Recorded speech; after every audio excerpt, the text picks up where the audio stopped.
Does this reflect badly on the network? Well, I do, and I agree with Brett.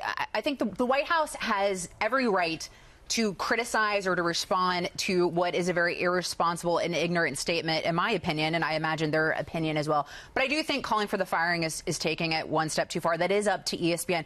But look, I think ESPN is already sort of eating crow. I mean, we've seen, a loss of 12 million subscribers since 2013, which equates to, I think, $1 billion per year in revenue that they have lost. So I think they're kind of bearing the fruits of taking this hard left radical turn that the network has taken. And there is a lot of critics can point out the double standard, looking at someone like Curt Schilling, who was fired for also making political statements. So I think ESPN sort of already, getting caught up in sort of this leftward But there is tilt. responsibility when you are speaking in such a public format. I understand your comments on free speech, and that's generous, but in such a public way, Harris, to use those words. It's complicated. So she's not a news person. The likelihood that she would ever have to cover anybody in the White House is probably next to zero, especially now.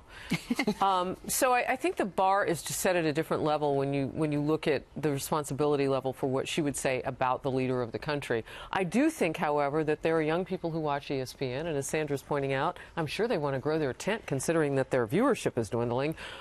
So there's this little line in most of our contracts as talent, whether we do news, entertainment, or whatever. It has to do with a morality clause and whether or not we represent the best kind of line on morality there at the networks at which we work.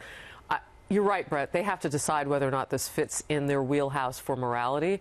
But if they think about it long and hard, they may come out with a different statement.